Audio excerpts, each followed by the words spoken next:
Hello বন্ধুরা, তোতা পাখির বাড়িতে তোমাদের সবাইকে অনেক অনেক স্বাগত বন্ধুরা। তো বন্ধুরা, আমাদের গল্পগুলি দেখতে যদি তোমাদের ভালো লাগে অবশ্যই চ্যানেলটি সাবস্ক্রাইব করে আমাদের পাশে থেকো।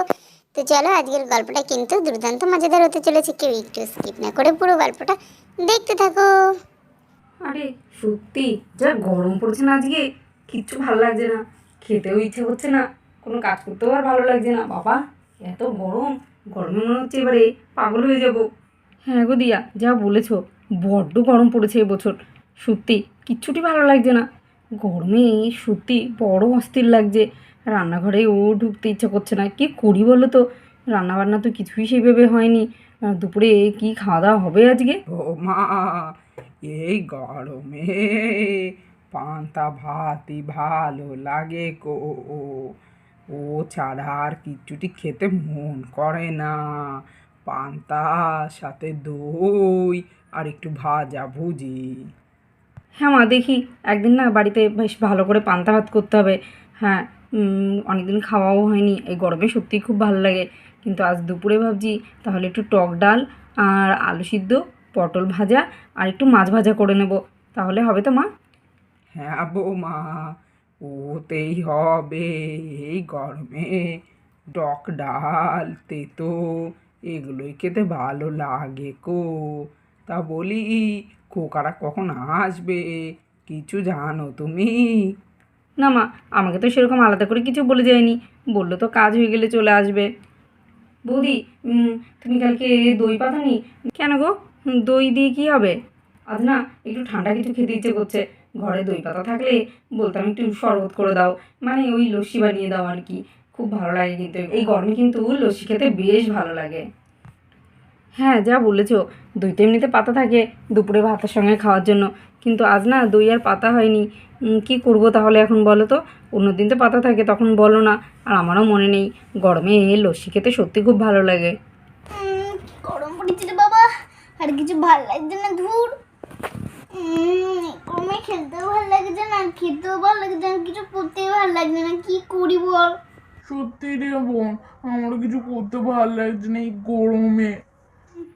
লাগি দাদা, আমার এই গরমে না অনেক পান্তা ভাত খেতে অনেক ভালো লাগে, জানো তো? পান্তা ভাত গরমে খেতে কি মজাই না হয়। কি করি, এই গরমে কিছু খেতে ইচ্ছে করছে, কি খাই? আরে তুতা দিদি ভাই, আম মাখা খেতে এই গরমে খুব ভালো লাগে জানো তো। আরে রকি দাদা, দিতে ঠিক আমার মনের কথাটাই জেনে গেলি রে আমার। হ্যাঁ রে পাখি, ঠিকই বলেছিস তোরা দুজন। দাঁড়া, পরের দিন বাবা বাজার থেকে আম নিয়ে আসলেই আমরা সবাই তারপরে বাড়িতে আম মাখিয়ে আম মাখা খাবো। এই গরমে লস্যি খেতে বেশ ভালো লাগে। রাস্তায় দাঁড়িয়ে দাঁড়িয়ে একা একা খাবো, মনটা ঠিক সায় দিল না। বেশ রোদের মধ্যে বেরিয়েছিলাম কাজ বাজ সেরে, খুবই গরম লাগছিল। রাস্তায় ফেরার সময় তো দেখলাম লস্যি বিক্রি হচ্ছে, ভাবলাম এক গ্লাস খেয়ে যাই। কিন্তু মনে হলো বাড়িতে বাচ্চাগুলো আছে, ওদেরকে রেখে একা একা খাবো। তাই জন্যই তো মিষ্টির দোকান থেকে দই কিনে নিয়ে আসলাম এক হাঁড়ি। এবারে বাড়ি গিয়ে পরীকে বলবো অনেকটা লস্যি তৈরি করতে, তারপর সবাই মিলে একসঙ্গে খাবো, তাহলে খুব ভালো লাগবে। যাই যাই, পড়ি পড়ি। আরে এই তো, সবাই এখানে বসে আছো দেখছি। এই দেখো আমি কি নিয়ে এসছি, এক হাঁড়ি দই নিয়ে এসছি। নাও নাও, ঝটপট লস্যি বানাও দেখি। আরে এই হলো আমার বড়দা, আমার লস্যি খেতে ইচ্ছে করছিল, আর দেখো বড়দা ভাই ঠিক বুঝতে পেরেছে, আর আমার জন্য এক হাঁড়ি দই নিয়ে এসছে। না বৌদি, ঝটপট লস্যিটা বানাও দেখি, সবাই মিলে এই দুপুরে লস্যিটা খাই, পেট মন দুটোই শান্ত হয়ে যাবে। সত্যি রে বড় খোকা, তোকে কিচ্ছুটি বলার প্রয়োজন হয় না কো। তুই সকলের মনের কথা বুঝতে পারিস। সকাল থেকে আমারও আজকে একটু ঠান্ডা কিছু খেতে ইচ্ছা করছিল কো। বৌমা বললো আজ আর ঘরে দই পাতেনি, তাই আর খাওয়া হয়নি কো। নাও নাও বৌমা, ঝটপট লস্যি বানাও দেখি। দিয়া, তুই বরং সাহেবকে একখানা ফোন করে বাড়ি ডেকে নে। হ্যাঁ মা, আমি এক্ষুনি ছোটদাকে ফোন করছি। আরে মা, এই রোদে গরমে তেতে পুড়ে যখন বাড়ি ফিরছিলাম কাজ ছেড়ে, হ্যাঁ খুব লস্যি খেতে ইচ্ছে করছিল। রাস্তায় একটা দোকানে লস্যি বিক্রিও হচ্ছিল, কিন্তু ভাবলাম একা খাবো, তাই মিষ্টির দোকান থেকে এক হাঁড়ি দই নিয়ে চলে এসেছি। সবাই মিলে খাওয়া হবে।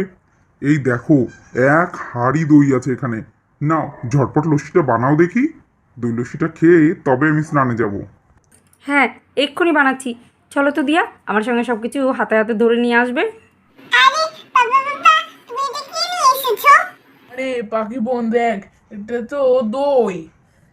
আরে বাবা, মামু এক কালি দই নিয়ে এসেছি, কি মজা! আরে হ্যাঁ, এক হাঁড়ি দই নিয়ে এসছি। এখন তোর মামি লস্যি বানাবে, তারপর সবাই মিলে আমরা লস্যি খাবো। দেখবি পেট আর মন দুটোই কেমন ঠান্ডা হয়ে যাবে। ইয়ে, আমি একটু আগে ভাবছিলাম যে কি খাওয়া যায় এই গরমে, আর বাবা আমার মনের কথা বুঝতে পেরে দই নিয়ে এসছে। তার মানে কি আজকে বাড়িতে দই লস্যি খাবো আমরা? হ্যাঁ সোনা, তোমার মা আর পিসমণি গেলে তো রান্নাঘর থেকে সব জিনিস আনতে, এক্ষুনি বানানো হবে। এই তো সব কিছু নিয়ে আমরা চলে এসেছি। একটা বড় হাঁড়ি নিয়ে এসেছি, লস্যিটাই হাঁড়ির মধ্যেই বানাবো। আর এখানে চিনি, নুন আর গ্লাসও নিয়ে এসেছি, একটা কাপ নিয়ে এসেছি, এতে করে সবাইকে দিয়ে দেবো। ঠিক আছে, এবারে আমি বানাই। কি গো, তুমি তাহলে এই বড় হাঁড়িটার মধ্যে দইটা ঢেলে দাও দেখি। হ্যাঁ, এই হাঁড়ির মধ্যে দিয়ে দাও, সবটা এই হাঁড়ির মধ্যে ঢেলে দাও। এই তো, এবারে ওই চিনি আর নুনটা দিয়ে দাও। হ্যাঁ, চিনি নুনটা এবারে দিয়ে দাও। হ্যাঁ, এবারে এই চামচ দিয়ে ভালো করে চিনি আর নুনটাকে মিশিয়ে একটু ফেটিয়ে নিলেই বেশ সুন্দর লস্যি তৈরি হয়ে যাবে। আর একটুখানি বরফ দিয়ে দেবো, তাহলেই ঠান্ডা ঠান্ডা হয়ে যাবে। হ্যাঁ, এই তো ভালো করে দইটা ফেটিয়ে নিয়েছি। এবারে এর মধ্যে আরও একটু জল দিয়ে দিচ্ছি। এই জল দিয়ে দিলাম। এবারে ভালো করে আবার মিশিয়ে নিই। তো লস্যিটা একদম রেডি হয়ে গেল খাওয়ার জন্য।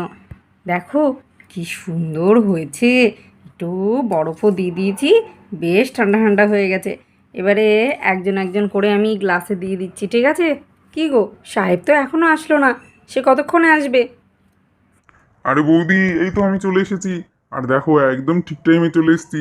তোমার লস্যি বানানোও হয়ে গেছে, আর আমিও বাড়িতে চলে এসেছি। দাও দাও, তাড়াতাড়ি লস্যি আমাকে আগে দাও। সারাদিন ভব ঘোড়ার মতো ঘুরে বাড়ি এসে ওকে আগে দিতে হবে লস্যি। বলি কেন রে, আমার দাদু দিদি ভাই আগে খাবে, তবে তুই পাবি। চুপটি করে ওখানে বস দেখিনি, বেশি কথা কইয়ে আমার মাথা গরম করাস না। আরে মা, তুমি আবার সাহেবকে বকতে লাগলে কেন? ওকে আর এখন বকাবকি করো না, ও তো আমাকে বলেই গেছিল।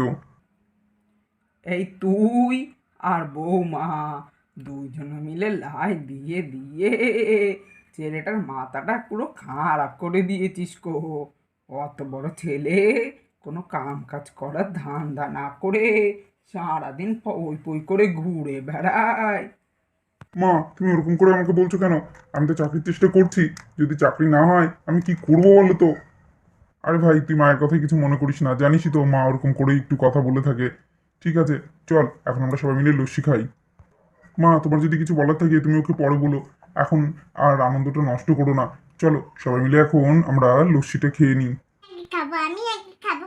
আমি অনেক ছোট, আমাকে আগে যাও না। আমি খাবো আগে, আমার বাবা এনেছে, আমি অনেকটা খাবো, তুই একটুখানি খাবি। আমার মাম্মু এনেছে, আমি সবার আগে খাবো। আমি ছোট। আরে আরে, ভাই বোন এরম করে ঝগড়া করতে নেই, আমি তো সবাইকেই দেবো। আর এখানে ছোট যে আছে তাকেই সবার আগে দেবো, ছোট থেকে বড় পরপর সবাইকে দেবো। রাগ করলে কিন্তু হবে না, ঠিক আছে? ভালো লাগে না, সবসময় ওকেই আগে দেবে মাম্মা। আমি একটু খেয়ে দেখি। কি সুন্দর খেতে হয়েছে রে বাবা, আলু একটু খাই। দারুণ টেস্টি হয়েছে। সত্যি দারুণ হয়েছে কাকিমা, দারুণ। আমাকে আরেকটু দেবে তো, আমি আরেকটু খাবো। আরে রকি, হ্যাঁ, যে যতটা খাবি ততটা দেবো। দেখ না, এক হাঁড়ি লস্যি হয়েছে, খা না, কে কত খাবি? দারুণ হয়েছে সত্যি পাপা। সত্যি বৌদি, লস্যিটা যা বানিয়েছো না, দোকানদারও তোমার কাছে হার মেনে যাবে। তোমার লস্যি খেলে আর কেউ দোকানে যাবে না। আহ, শরীর মন সব ঠান্ডা হয়ে গেল। আরে আমার বৌদি জিন্দাবাদ, বৌদি সুপার হয়েছে, সুপার। হ্যাঁ গো পড়ি, সত্যি খুব ভালো হয়েছে লস্যিটা, দারুণ হয়েছে। হ্যাঁ বৌমা, বড়ই ভালো হয়েছে কো। তো বন্ধুরা দেখতেই পেলে এই গরমে আমরা সবাই মিলে জমিয়ে লস্যি বানিয়ে খেলাম বাড়িতেই। তো বন্ধুরা এই গরমে সবাই অনেক বেশি বেশি জল খাও আর বাড়িতে থাকো, ঠিক আছে? সবাই খুব ভালো থেকো, সুস্থ থেকো, সাবধানে থেকো। আজকের মতো গল্পটা এইখানেই শেষ করছি। যদি আমাদের গল্পগুলি দেখতে ভালো লাগে অবশ্যই চ্যানেলটি সাবস্ক্রাইব করে আমাদের পাশে থেকো, আর লাইক কমেন্ট করে অবশ্যই জানিও আমাদের গল্পগুলি দেখতে তোমাদের কেমন লাগছে। সবাই ভালো থেকো, সুস্থ থেকো। বিদায় বন্ধুরা।